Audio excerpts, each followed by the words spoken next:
Hello there, this is MTG Degree, and today I want to talk about Modern Masters 2017. Now, I know you're looking forward to the Deck Doctor, but it wasn't going to come out now anyway. I just wanted to get a quick video so I could talk about this breaking news. So, the packaging for Modern Masters 2017 came out, and wow! Normally, you don't judge a book on its cover and all that kind of jazz, but this has got me set up for some serious disappointment. So let's look at the packaging here. So you can tell on the box that there's this guy with the lightning. I think it's pretty fair to say that that's probably going to be Snapcaster Mage.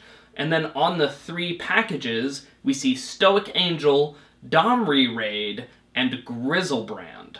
Now, why is this bad? Now, normally in a set like this, or any set, you want to put your best foot forward, your most epic stuff. You say, look, here's the epic stuff that you're going to want to buy, right? So Stoic Angel, probably a mythic in this set, is worth $2 right now. Domri Raid, $6. Grizzlebrand, $12. Now if they reprint Snapcaster, it'll go down a little bit, but it's always had a price for about the past year or so of about $30 to $60 or $70. Now, I want to contrast this with the previous set, Modern Masters 2015, which, by the way, was still an awful set. So in Modern Masters 2015, the card that was on the top of the box was Etched Champion. That was about $6 to $10. Then we had Karn Liberated, that was about $50. Noble Hierarch, also about $50, and Vendilion Click, again, about $50. So that was showing, the best face of the product. Like, oh, look at all these awesome cards that you can pull. Now, in Modern Masters 2017, they're like, you could get Stoic Angel, $2. You could get Domri Raid, $6. Or you could get Grizzlebrand, $12. And these are in packs that cost $10. Now, you'll notice Snapcaster Mage is the one possible card where, that might be, 30, 40, 60 bucks. After the reprint, I imagine it might go down a little bit, so the $30, $40 range. Honestly, when I look at this packaging, I just don't know what they were thinking. Hello, Magic playing kiddos! We have an amazing announcement for you today! Modern Masters 2017! Now, if you buy a pack for only $10, you could open a Domri Raid! Now, that's a $6 value, and that is what we call amazing pack openings. But wait, there's more! If you open a pack today, you could open a Grizzlebrand worth $12 on your $10 value. That is a deal that can't be left on the table. But that's not all. Here at Wizards of the Coast, we're going crazy! You could open a Snapcaster Mage for a total value of $50, $60, maybe $70 for one out of your many boxes that you open of Modern Masters 2015. So what I'm trying to say is that this set looks like a huge steaming pile of garbage.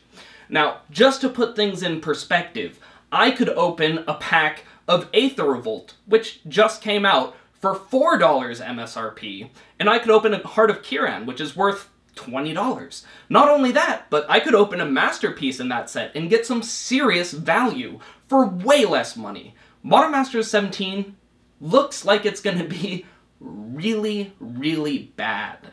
Now, there are a couple of ways where this set could move that value so that it could be even remotely worth considering buying. So one thing that they could do, and we have no idea what's in the set, so maybe this is the case, but they could take all the commons and uncommons from recent sets that are huge in Modern, but are really expensive. So for example, Kitchen Finks, Spell Snare, Mishra's Bauble, Lightning Helix, those kinds of cards where, they're all like $5 to $10, and they really jack up the price of a Modern deck quite quickly. If those were all reprinted at, common and uncommon like they were originally, or like Simian Spirit Guide, another great example of a $6 common, then that would really help make Modern cheaper. It would make the value of those packs a lot better.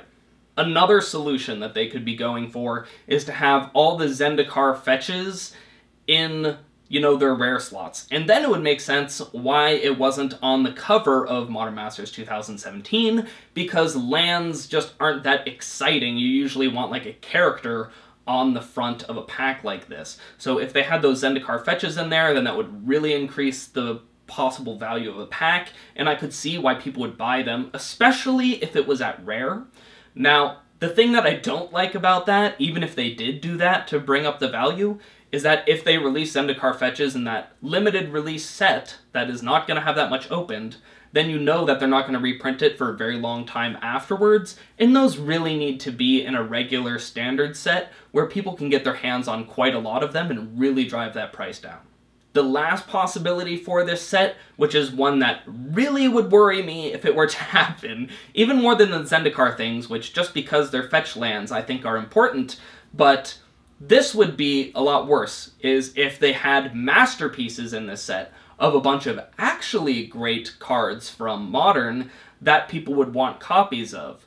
And that would be terrible because it would be what people are afraid of with masterpieces, where they become the only reason why you're opening the set in the first place. And with the set, you know, with your chances of opening one so low, that would be really bad, where people are looking for, like, Masterpiece Vendilion Clicks and Masterpiece, you know, Chalice of the Voids and stuff like that. I really don't want to see that happen, where they just have a completely garbage set and then try to make it value by adding in these super rare, ultra rare cards, you know. Masterpieces are supposed to be kind of like the icing on the cake, not the cake itself. Now, the last possibility is just that the people who chose the art for the card packs are just way off on what they chose, and they just chose random bad cards to put on the front of the card packs.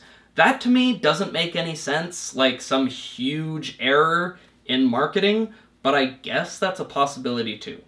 Well, I hope that you liked this first look at Modern Masters 2017, even though it's a grim outlook at the moment. As always, if you enjoyed the video, hit that like button. If you really enjoyed it, hit that subscribe button, and as always, I'll see you next video, which is the Deck Doctor.